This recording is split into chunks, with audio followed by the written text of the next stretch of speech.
What's going on, everyone? My name is Teddy Fikre. I'm an independent journalist here with the Guillaume Journal. And there's not that many of you maybe that don't know. Guillaume Journal is actually located, based in Northern Virginia, where I live. So I'm doing this broadcast to kind of bring attention to a couple of events that have occurred over the past week that were, I guess you could say, annoying, to put it mildly. Started with the snowstorm that we had here in Virginia on Monday. So I was, for the time being, kind of forced to drive Uber to kind of, supplement my income, something that more and more of us are doing these days. And so I was, normally where I would not necessarily go out in the weather like that, I had no choice. And as I was driving to make deliveries, I noticed the roads were pretty much untouched. The night before, there's a treatment where they put down ice and sand. I didn't see any truck doing that. So in fact, when I noticed the lack of trucks putting down sand and salt, I was thinking to myself, well, I guess the snowstorm is not coming after all. And yet it arrived. So no treatment, barely any treatment if there was any, were any. And then the day of, pretty much the roads were untouched. I'm talking major arteries, whether it's King Street, Duke Street, even the interstate highways were abysmal. As cars, I don't know how many cars I passed on my way to DC, and I don't know the car that I have an Altima. For some reason, it was not getting stuck. I know this is not being sponsored by Altima Nissan. It's just I was kind of astounded that there were literally hundreds of cars that were stuck on the roads, and I was somehow navigating through it.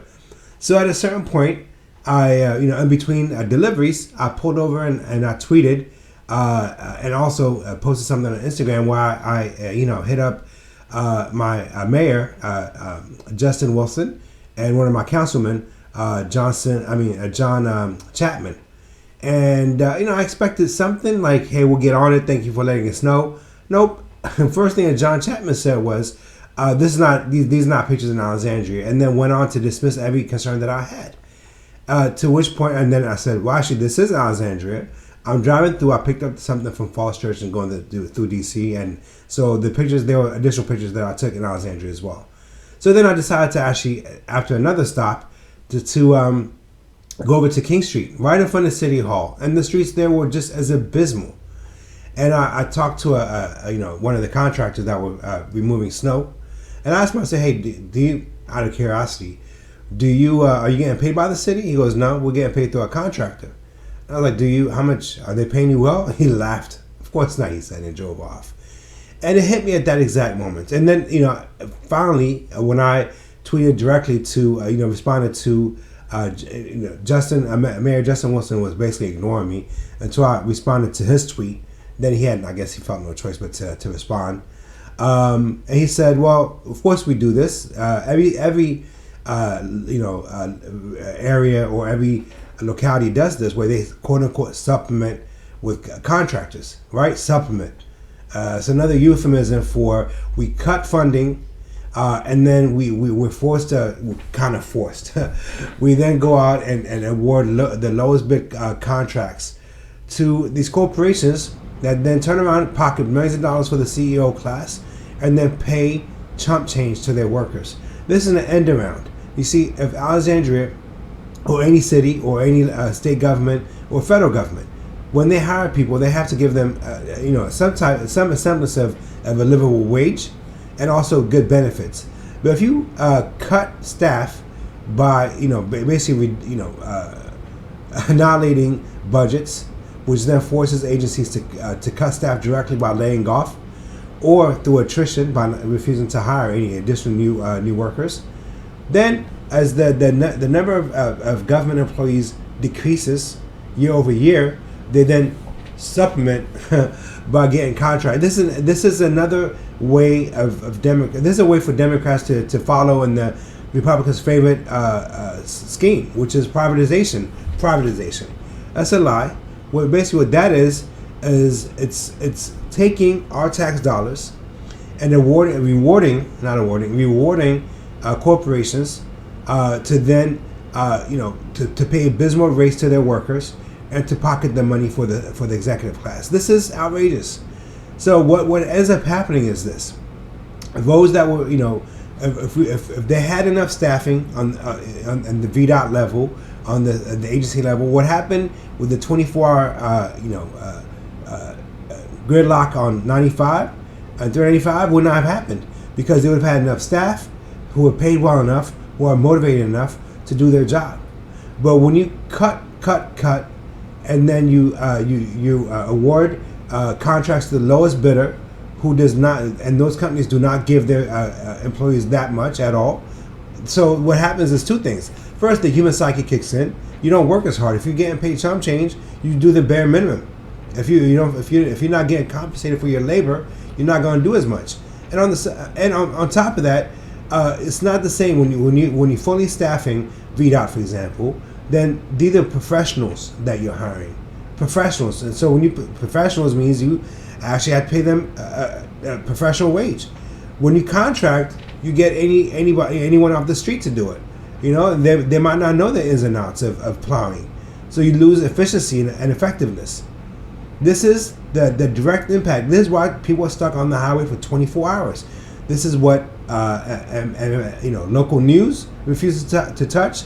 Washington Post refuses to talk about, because in a way they're in on the scheme, or the scam, if you want to call it that, because they too are owned by corporations. This is the never-ending war on the working class, the middle class, the poor, even the upper middle class. We call it the bottom 99%, whatever you want to call it. There's been a concerted effort over the past, 4, 5, 6 decades, if not even longer than that, where our opportunities are shrinking year over year. Our wages, I don't care how much they pay us. If the payment increase is not keeping up with inflation, then you're losing money every year, and that's what's been going on. Now, when was the last time we actually got an increase? I haven't got an increase, for example, in my job in a while. They talk about, or because there's pressure on the CEO class are making money hand over fist, and I bet you the vast majority of you listening to this podcast, the last increase that you had at your job was either forever and a long time ago, or it was just laughable, a 1% increase, which that doesn't keep up with inflation. So your wages are actually going backwards. This is a war on the bottom 99%, and so I'm not sure exactly what it's going to take to change this paradigm, but one of them is to somehow force our government to listen to us. And voting for either Democrats or Republicans is a non-starter. You're voting against your own interest. So we have to somehow, there's something I'm working on called My Love for Virginia, where the whole perspective will be to get independents elected into office who are not aligned with either party and who refuse to take a penny from corporations, right? So you can't. So the state motto of Virginia is Virginia's for lovers. Then this endeavor, we'll call it My Love for Virginia, so you can't have love for anything if the abundance of the world is being hoarded by a few. That's not love. That's hate. Love entails when there's a shared prosperity. That's what love is about. It says love your neighbor as yourself. You're able to, your neighbor and you should be thriving. You should not be thriving at the cost of your neighbor, nor should you be suffering so that your neighbor thrives. And that's what's missing in this whole equation.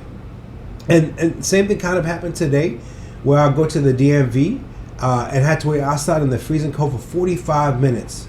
45 minutes in the cold outside before we go inside and wait again. And again, this is another indication where government is not working for us. I'm not blaming the workers.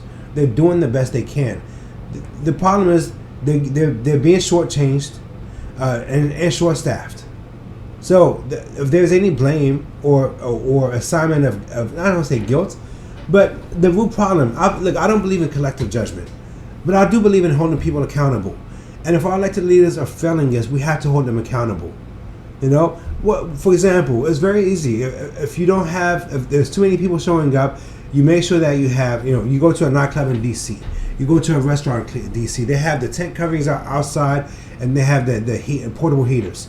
Why can't you do that for taxpayers? We should be treated like VIP. Instead, we're being treated like like we're unwanted guests, and we're paying for all these things. We are paying. So then the question becomes, what are we paying for? This is a question I asked for Justin Wilson, Mayor Justin Wilson, John Chambers, excuse me, Don Byers, who's the congressional, who's the representative for the 8th Congressional District, for Governor Northam, and incoming Governor Youngkin. This is a bipartisan thing. I asked this of Biden. I asked this of Cruz. All of them. Bipartisan. What are we paying for? So that is a question that I'm going to be asking going forward. What are we paying for? What are we getting? What's our return on investment? Nothing. So we need change. We need change here in Virginia. We need change across America. Not the type of change where we left nothing but loose change in our pockets, but change that's authentic. And that cannot be had by voting in Democrats and Republicans who are owned by corporate America. We need one of us. We need people like us that know our pains, our struggles, to somehow go into DC and shake things up. You will not be. You cannot clean the swamp up by voting for alligators and snakes. You know what I'm saying? And I'm not saying this as an ad hominem.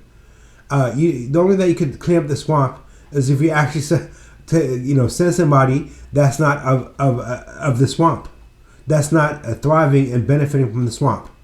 All right. So whether you live in Virginia, Texas, New York, South Carolina, Oregon, the message is the same. What are we paying for? All right. So I'm going to carry this forward on. I'm going to keep writing articles about this. And what I'm hoping is that we start focusing our attention on electing independents who are not aligned with either party, and independents who refuse to take a penny from corporations.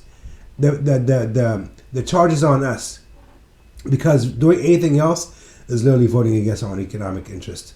Thank you and have a blessed day. Peace.